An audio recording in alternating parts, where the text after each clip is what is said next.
Okay, so let's talk about Unit 8, Day 4. This is graphing linear and quadratic piecewise functions.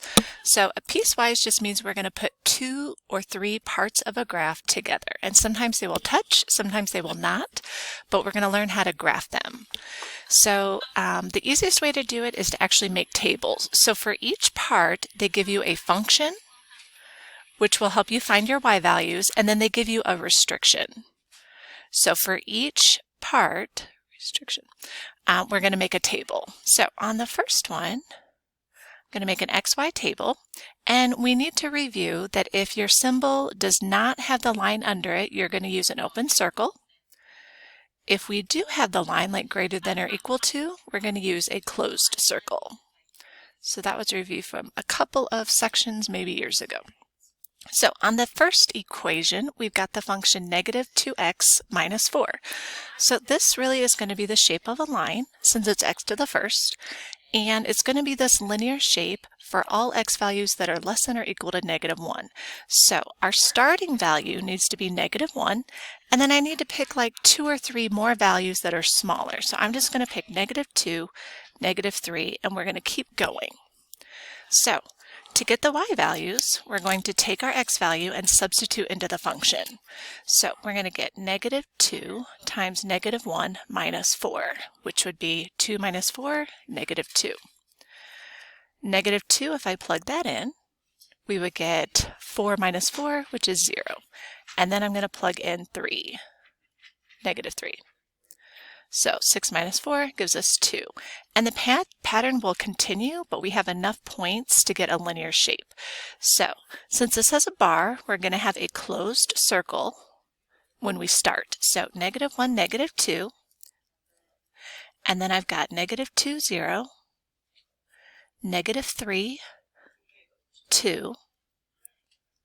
And the pattern's going to keep going as I get smaller. So I'm going to start here, and my graph really is going to be that part of the line. So for my middle function, I'm going to also make a table.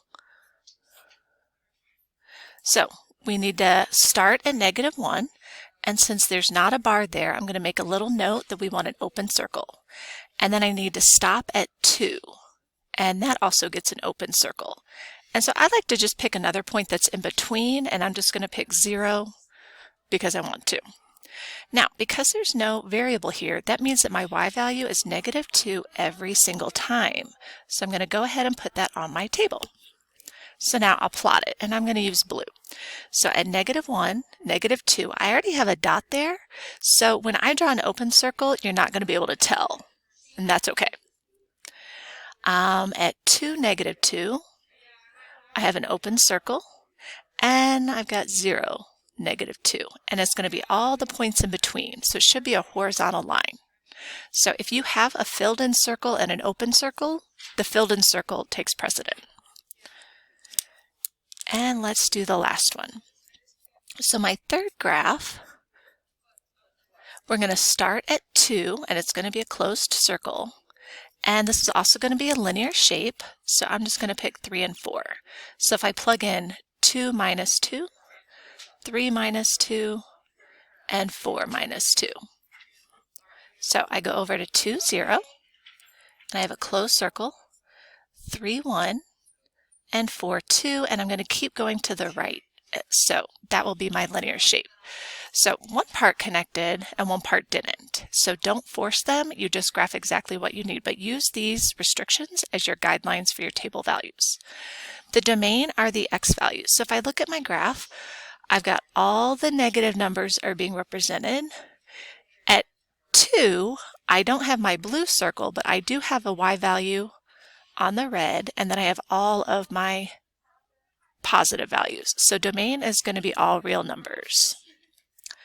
My range, I look at the lowest y value, which is negative 2, and we're going to keep going up, and I don't have any gaps in my y values. They're all covered on one part of my graph. So think of it as low to high. Okay? All right, so let's do another graph. So both of these are x squareds. So since this is a negative, remember our shape from before is going to be a parabola that opens down. And here we have a parabola that opens up since it's a positive x squared. So for curve shapes, sometimes we like to use a couple more than 2 points, maybe 4, but we want to keep going till we get that shape. And we only have 2 parts that we're going to have to graph. So I'll make 2 tables. All right, so here we want when x is less than or equal to 1. So I have my bar, so this will be closed circle. And I'm just going to try 0 and -1, but I might have to keep going depending if I don't get that shape or not. So if we plug in 1, we've got -1 squared plus 1. Now notice that 1 squared is 1, and then I need to put a negative on it since there's not a parenthesis. So -1 plus 1 gives us 0. If I plug in 0, 0 plus 1, and if I plug in, it would be like this into a calculator. So that would be 1, so -1 plus 1 is 0. So let's graph this. So I get 1, 0, 0, 1, and -1, 0. And so I can tell I started here, and I'm gonna get that parabola shape. So I do have enough points that I don't have to do anymore.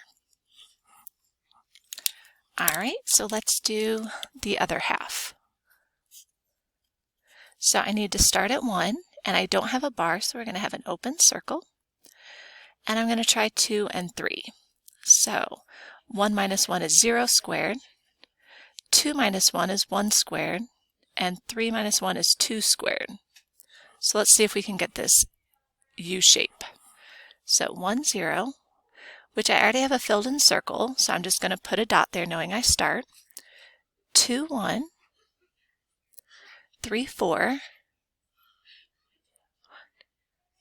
Okay, so it looks like I'm going up, and if I remember my transformation rules, this would have a vertex at 1, 0. So the other part is on the other side. So these connect, and I do have half of that parabola shape, so I don't need any more points. The domain, all the x values will be covered eventually. And my range, my lowest y value is -infinity. And I have all of them covered up until positive infinity. So low and high. All right, let's try one more. So on here, if we would distribute, I would get an x squared, and it's negative. So I know my top curve is a parabola shape that opens down. And this one is another parabola that opens down as well. Just so you have an idea of what shape you should have, or part of a shape. So we'll make a table for the top one. So we're going to start at 0 with an open circle. And I need less, so let's do -1 and -2. So if we plug in 0,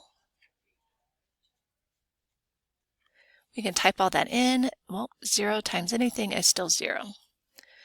If we plug in -1, I would get 3. And you could type that all into a calculator. That would give us 1. And if I plug in -2,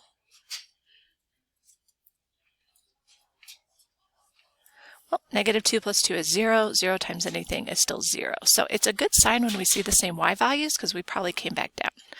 So at 0, 0, I'll put an open circle, -1, 3, and -2, 0. So I do have that upside down parabola. All right, so let's do the right side.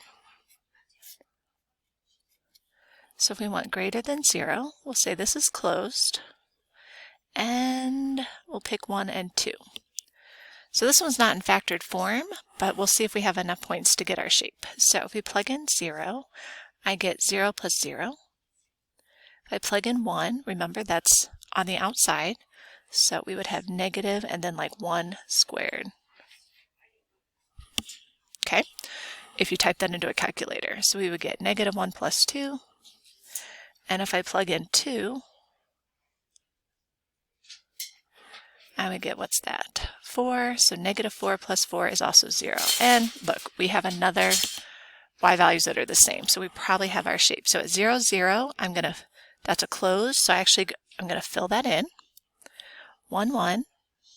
and 2, 0. So I do have another upside down parabola shape. We have the right side. All right, domain, all the x values are covered up. And our range, our low value is negative infinity. And the highest y value would be this green dot, which is at 1, 2, 3. Since it's filled in, we're going to get a bracket. Okay, so for each part of your piecewise, just make a table of values and try to recognize the shape that's given.